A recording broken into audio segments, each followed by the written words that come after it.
Shri Gurubhyo Namaha. Namaste and Swagatam. In this Bodha dialogue on Indian Knowledge Systems, IKS, we present a conversation with Shri Muneet Dhiman ji, founder, managing trustee and teacher at Vidyakshetra. About Shri Muneet Dhiman ji, he is an educationist and a speaker on the subject matter of parenting, sustainability, and systems design. He is also of Vidyakshetra Gurukulam in Bengaluru. It was built over the last 12 years, and his vision is to replicate this Vidyakshetra model across 108 centers in Bharatadesha and subsequently across the globe.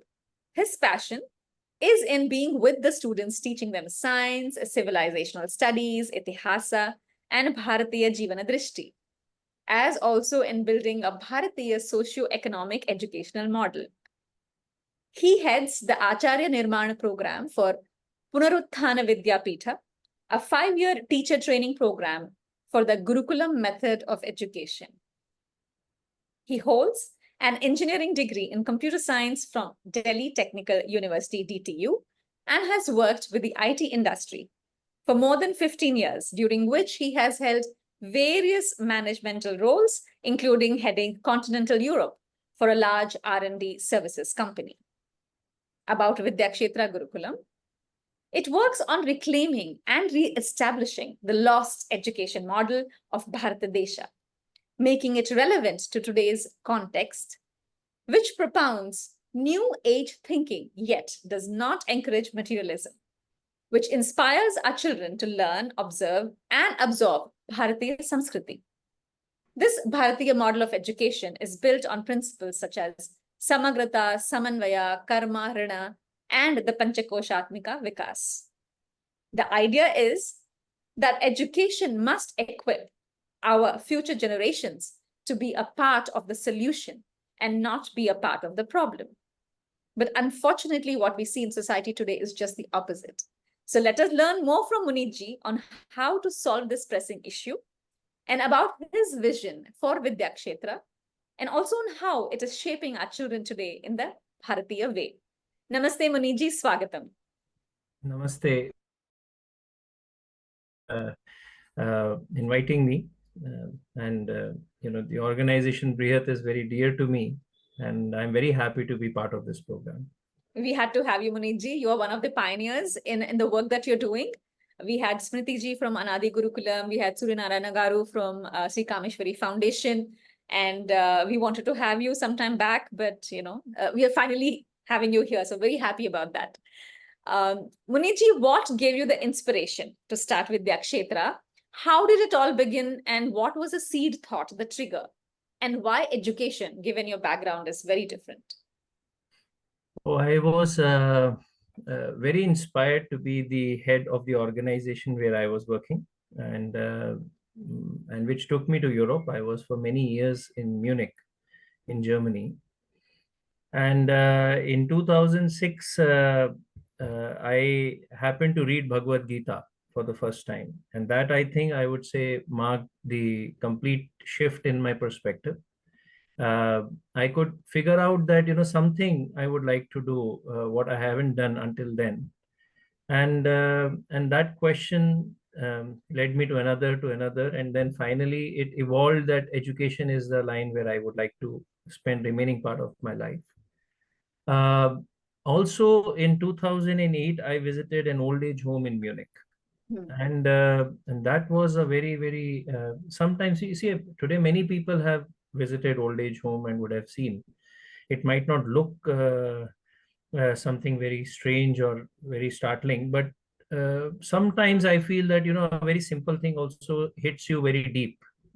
And that's what happened with me and my wife. Both of us, we visited this old age home, and one of our friends, she took us there, who was a caretaker in that old age home. And that old age home, when we visited, we saw 2 rooms where people who were there in that room were like best heart surgeon and the best pilot, person who had been flying for when they were young.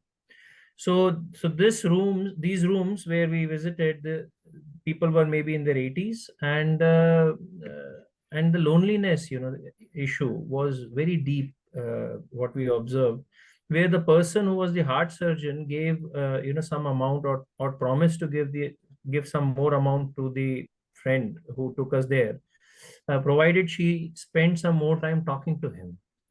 Now, that was a very moving incident, because this was like a five-star old age home, and you need to, most of the people in Europe, that's how it is. You book your place when you are young, you pay for your old age home already, Okay.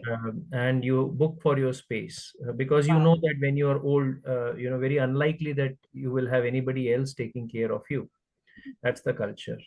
Now these were some incidents that triggered a deep thinking, I would say, cycle. And by that time, our daughter was also born, so we decided that we would like to move back to India, where whenever she used to come to India, we would see a marked in her speech, in her overall growth, because here she would meet so many people when she was in India during just 2-3 months every year. So all these put together, it was very clear that we would like to move back and move in the direction of education. Uh, Wonderful. yeah, but another big shift movement was when we came back. We were convinced about education space, but not Bharatiyata. And I think meeting Indutai in 2011 end, Hmm. that marked again another, I would say, very clear that education with Bharatiyata is where I would like to be. Wonderful. So your daughter is how old now? She is 16 years old now. She's 16, and she's happy to be back. And there's a lot of intergenerational learning that they get in India, which is not possible, I think, in other models of education. That is Yes, something that has helped her, perhaps. yes, and also I think the amount of learning that she has got in various areas, Hmm. which maybe as we go along in our discussion, things would Sure. come a little Yes. bit more in detail. But yeah, so I think it was practically impossible for us to give that exposure to her. When she was abroad. One thing that I wanted to ask you, Muniji, you said in 2006 you were introduced to the Bhagavad Gita. That would be in a formal way. You would obviously know of it before, but Yes, perhaps studied it in a formal way. yes. So what about the Bhagavad Gita for you? Is it the love for Krishna? Is it seva? Is it doing karma yoga? What is it that was the trigger for you? What was it that you hold on to, or what is it that you still hold on to? Because people look at it from different viewpoints and they love it for various reasons. I love chapter 3, for example, let's say. So what is it about the Gita? Maybe something about that, if you wish to add to this before we move forward. See, in that time, it was a very early time. I had, of course, known about Bhagavad Gita before, but I haven't read it ever. And it was very early days for me to, at least, I read it completely, page to page, and definitely what it left me with after in 2006 is what I'm talking about. Clearly, that there is much more to life than just the direction or the speed or what I was involved in. And that question itself, that if life is more about just not just this body, but also about who I am inside this body, then the solution has to be found also for me, and not just this life or this physical momentary my whatever the role or the responsibilities are. And that one question triggered to another, and then that journey just continued over years. And in 2009, I would say, is when it became very clear that education is what it. So it took me three Okay. more years. Yeah, it took me 3 more years. In this process, I also read Bhagavatam along with my wife, and Hmm. Srimad Bhagavatam provided many answers. We started our sadhana, started chanting the Mahamantra. So my deep gratitude to Srila Prabhupada and ISKCON for what I have received in this journey.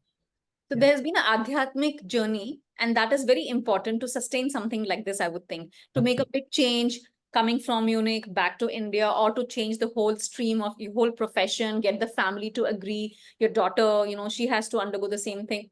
This is amazing, wonderful to hear, and very inspirational. Muniji, what about Indu Taiji? A lot of people do not know about her. So what is it about your meeting with her that shifted before again we progress to the next question? What is it about your meeting with her that the gear shifted towards Bharatiya education, which was not so before 2011, you said? See, I met her in IIT Bombay. I attended a 3-day workshop, which they call Gyan Sadhana Varga.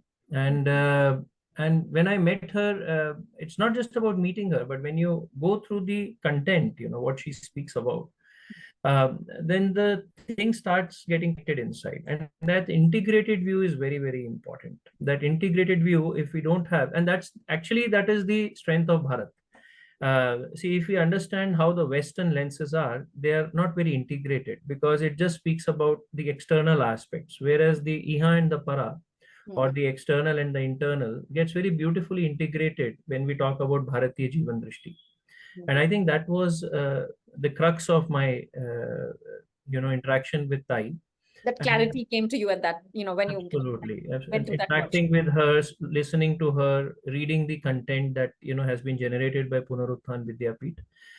Along with that, I am also very lucky that 3 more names I would like to acknowledge. Shri Ravindra Sharma ji from Adilabad, deep impact again. I happened to meet him, visit Adilabad every year from 2012 till 2015, 16, 17. I think around 18 is when he left this world. So every year we used to go meet him, listen to him, and interact with him. Also, Shri Narayana Acharya ji in Karnataka, in Bangalore, Shri Vaishnav, and who's written extensively on the subject matter of Itihasa, Ramayana. In fact, he was also called as Ramayana Acharya.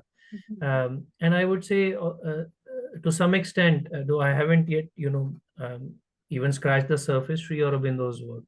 So every year we visited Pondicherry since last 8 or 9 years, and we have interacted with a lot of people who have been in the space of education over the years. So these are some, beautiful journeys and beautiful. It has been just unbelievable. I think I was just plainly lucky. So. And we are lucky to have you, very fortunate. So coming to that then, because you got this Bharatiya dṛṣṭi, you said the integrated way of looking at things from Indu Taiji. Is there a Bharatiya way of education? It was my question. Or looking at education from a Bharatiya way. What is it and how is it different? You already answered by saying it's integrated. Perhaps there are other reasons or other parameters that you like to dwell upon. Yeah, of course. See, when we say integrated, there are 2 dimensions I would like to bring to the notice. One is that, when we talk about integrated view, it means that the Vyashti, Samashti, Srishti, and Parmeshti, we are able to see things all together, connected, interconnected. Generally, what happens is that, we keep one dimension which is based on our convenience and leave the others outside the purview. And that is like the Anukula Shastra, what we say jokingly many times. But Bharatiya dṛṣṭi has always been of dhastins. So yad dharati iti dharma. So Vyashti, Samashti, Srishti, Parmeshti, all the 4 dimensions, when are connected, we are able to see the impact of our decisions or the direction. Then we can say that, it's an integrated view.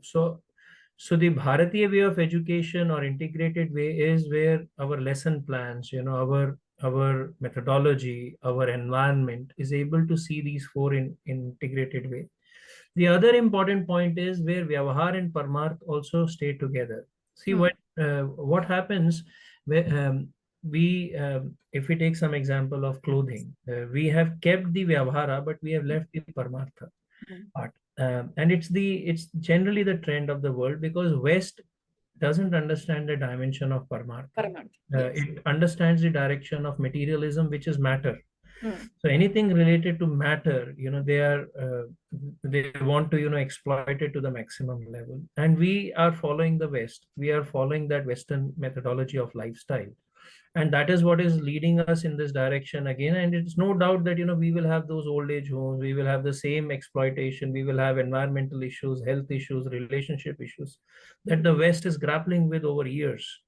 And and that disintegrated view is leading us in that direction. So It's when just we the talk, opposite you're saying. So for them, matter and materialism, from that maybe arises consciousness. For us, consciousness is the core, dharma is the core, and from that everything comes. So absolutely, instead of taking that as the basis, we are just adapting and have already adapted materialism as the be all end all, and that's causing all the trouble, is what you're saying. yes, because if you continue to deal only with matter, Hmm. uh, it's like artha centered living. Where is dharma then? Hmm. Whereas Bharata was known for dharma centered living, and artha was A based on byproduct. dharma.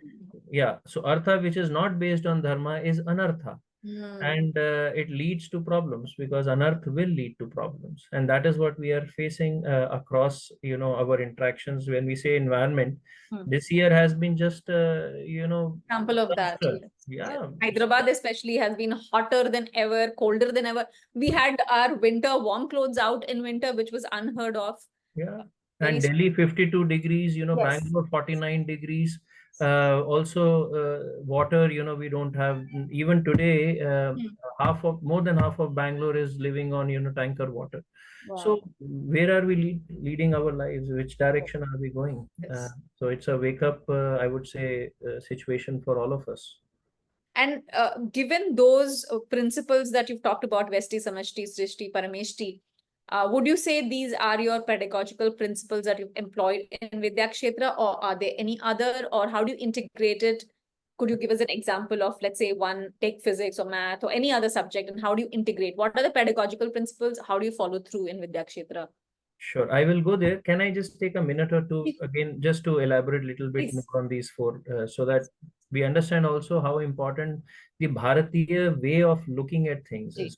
So Ji. when we say Vyashti, it is Hmm. family, it is not individual. We have to understand the The smallest, micro is not the individual. The micro is a family absolutely, unit. the smallest unit in Bharat Drishti is Parivar, Ji. or and it is not individual. Hmm. That itself is where the whole thing.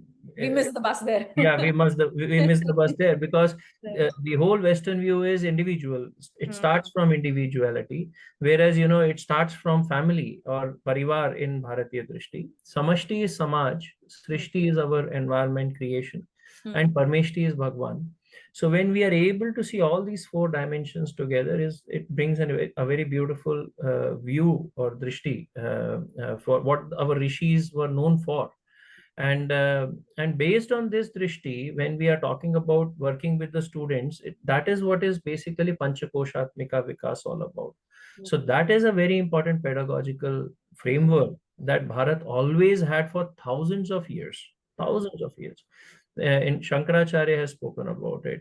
We have our Upanishads speaking about it. We have so many Acharyas who have spoken about it. Bhagavad Gita mentions about Panchakoshas, and we just left it out. I am shocked, after independence, when we should have actually moved in the direction of education being formed on the principles or the framework of Panchakosha, and the social structures based on Purushartha.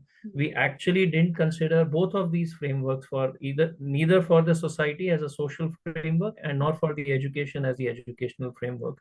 And I think that's where we have gone way far in our journey. It's high time we come back to these. And we hope you fulfill your vision of having 107 more Vidyakshetras. Second should be in Hyderabad, in Bhagyanagar. We are Wow. waiting for it. I have a lot of friends, because when you came for a visit last year and I said Muniji was here and I met him and there's a plan, and everybody's waiting now for it to start, for the children to join. Music to my ears, it's music to my ears. I'm all for it. Anybody who says, let's do it in this city, each city of India should have, one such Gurukula. It's very, I will tell you, Kavita ji, it's such a sad situation. Last year, we got 170 parents requesting for admission, 18 students. 19. Yeah, 19. Because Versus 170 plus wanted it. 170 families, close to 200 admission requests. You can say some parents had more than one child. So from 200 possible admissions, we were able to give only 19 children, and most of the people come from friends, relatives, or people whom we know. They've heard word of mouth. Yeah, aligned families. So it's very tough to say no. Yes. And that's the situation today in our country, where there is so much of requirement or request for admission for Bharatiya Shiksha. And we don't have many places that offer that. We Yes. don't have many places. So who are the teachers who teach here in Vidyakshetra, Muneet? Because they also have to understand the Panchakosha model, the Purushartha. If they're fully employed, then how do you take time to train them? They have already studied it before. Are they subject matter experts? How do you decide who teaches our children? Yeah, so the teachers at Vidyakshetra are people, who are for whom this is the journey of their life. That's a very, very basic fundamental requirement. We have close to around 36 Acharyas at present, out of which 20 are full-time and 16 are part-time Acharyas. And 20 full-time Acharyas, when I say, means they are here, this is their like only core, what they're working with. They don't do anything else. They don't do anything else. Yeah. So whatever mandhan they get from Vidyakshetra for what they are doing, seva, that is what their subsistence is. And 16 are part-time acharyas. So people who have joined us full-time are the people for whom Vidyakshetra and this lifestyle is a part of their life's journey. Of course, they should be very happy with the children. They should also be open to learning anywhere and always. I think these are some very few things that we look at when we are when we have somebody joining us at Vidyakshetra.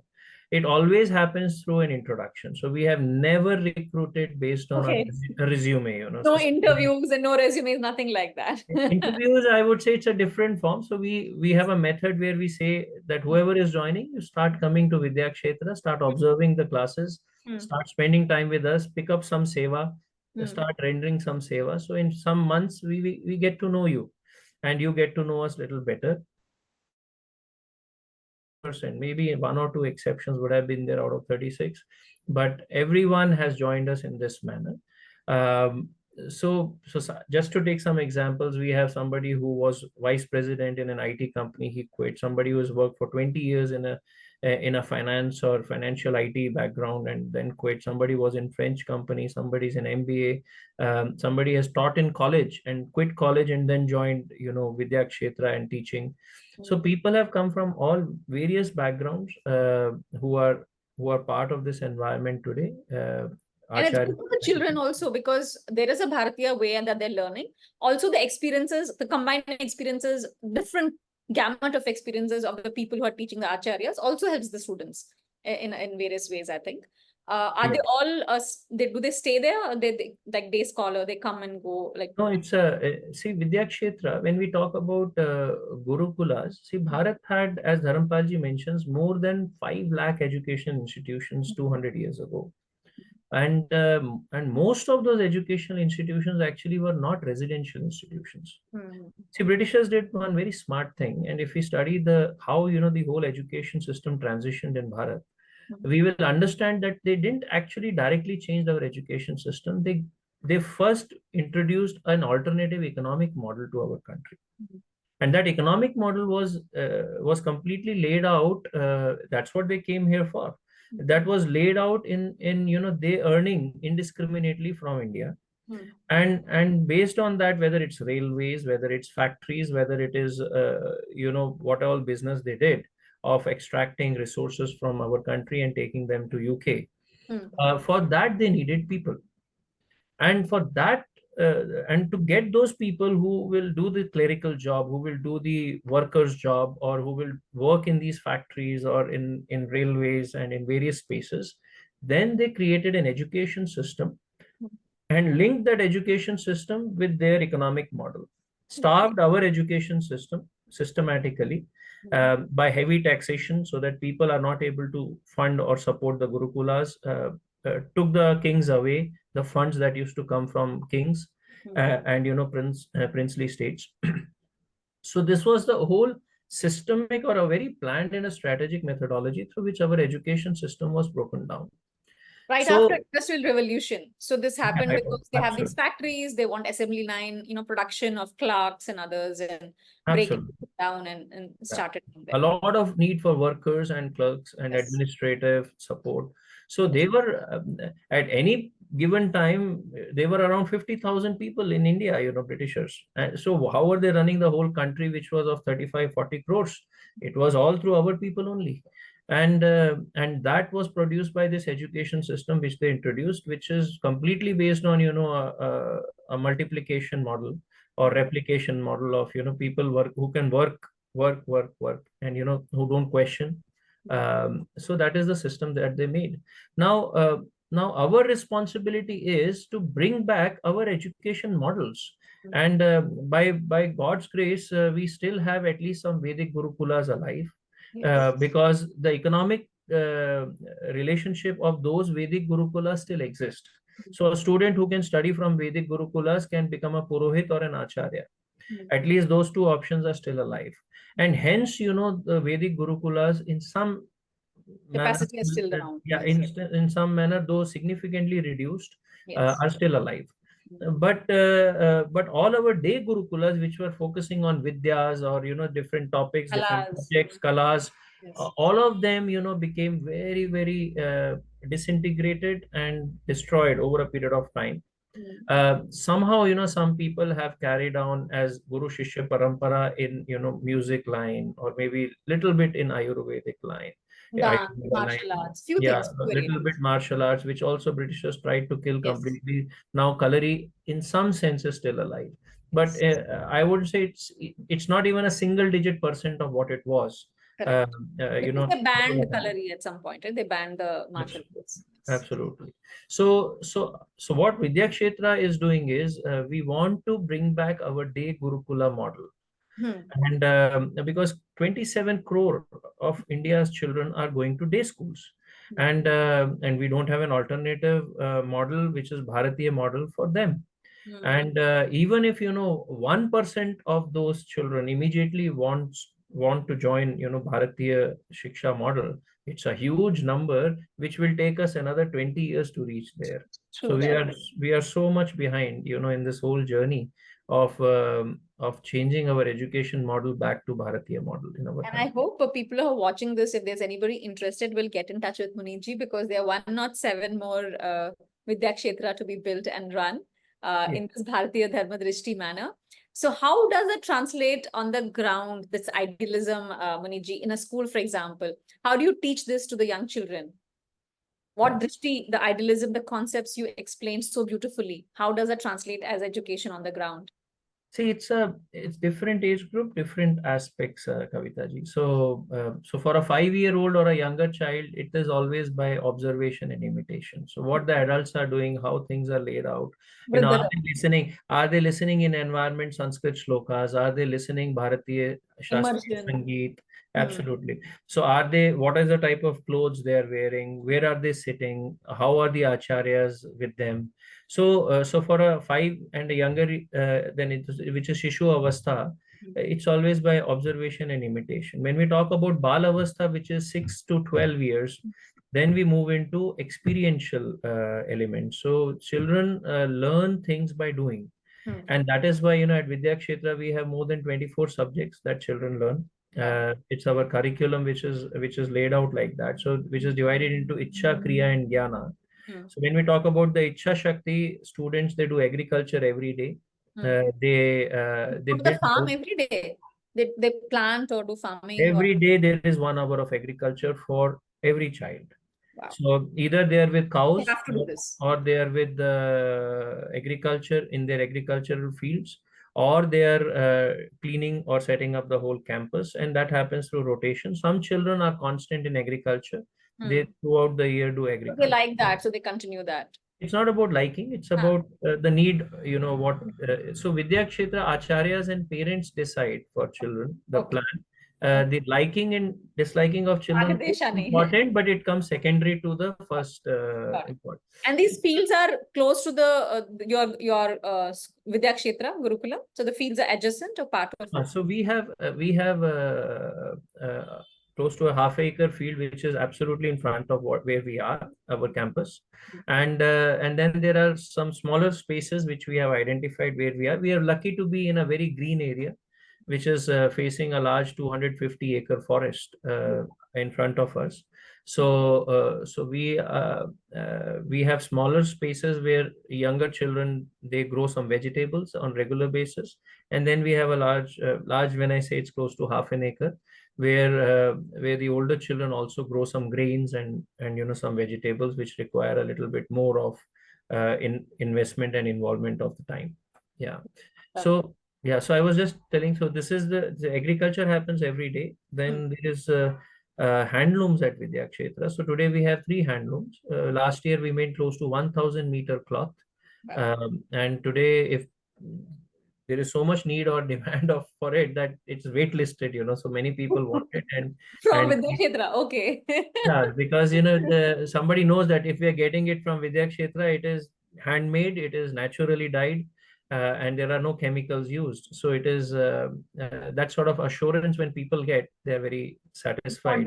Yes. Yeah. So that is why so we also are trying out those economic models where we take pre-order and we provide things to people. So we make some sweets and snacks like that. We also are making soap, which is naturally made. We are also making handwork things like crochet items. So these are some different crafts and other items. Yeah, because we have to also use an economic model to change the education model, what Britishers did. It's a very simple thing. If Artha is disconnected from education, it's very tough to reach out to masses.